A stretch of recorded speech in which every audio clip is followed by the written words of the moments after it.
आपण फणसाच्या बियांची ह्यावेळी बर्फी बनवणार आहोत. बिया जरा भाजून घेते मी छानपैकी.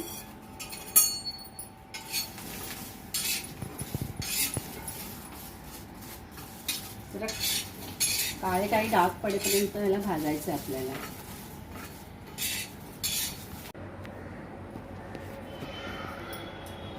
अशा प्रकारे भाजून घ्यायचे.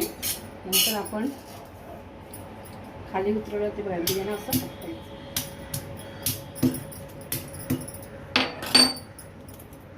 सोडून घ्यायचं छानपैकी आणि सुरीने कापायचे.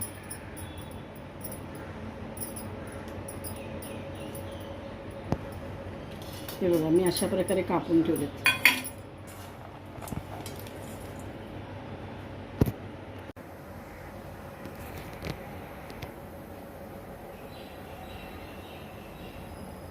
तेल गरम झालंय. आता आपण या फणसाच्या बिया टाकतोय.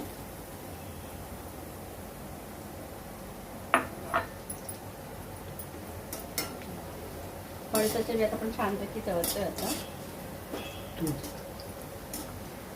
तुपामध्ये घेतल्या आणि तळायला हे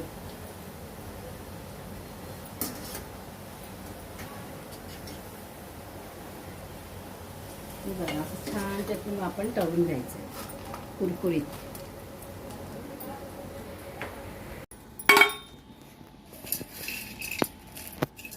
हे असे मिक्सरमध्ये टाकून मी बारीक करून घेतले.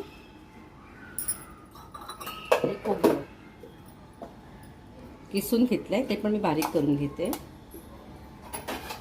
अशा प्रकारे. आता हे जरा मी परतून घेते. 1 वाटी खोबरं आहे. हा हे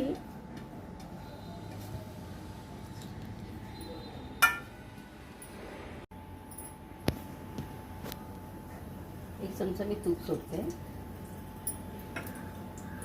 आणि 2 वाटे हे गूळ आहे.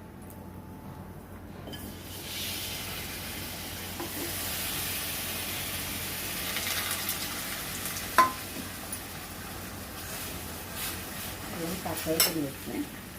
थोडं पाणी घालते.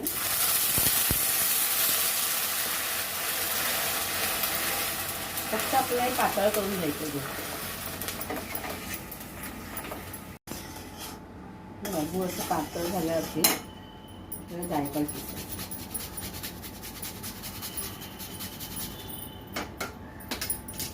नंतर मी हे खोबरं भाजलंय ना, एकदम काळपट नाही करायचं आहे. माझं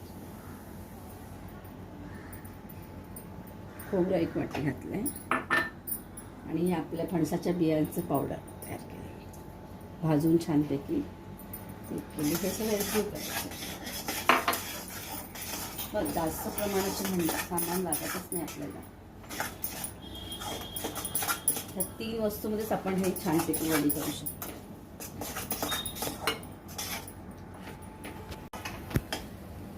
बघा छानपैकी एकजीव झालेला आहे.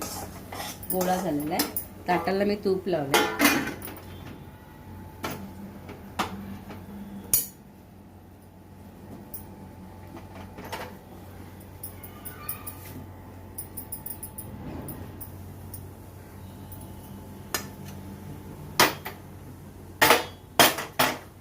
असं आपल्याला पासून त्याच्या वड्या करायच्या.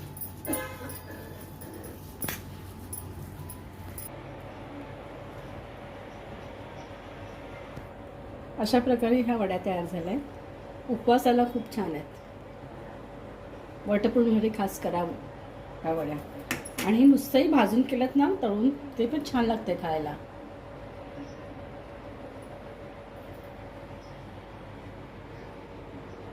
फणसाच्या बिया तळून ठेवल्यात. खूप छान लागतात.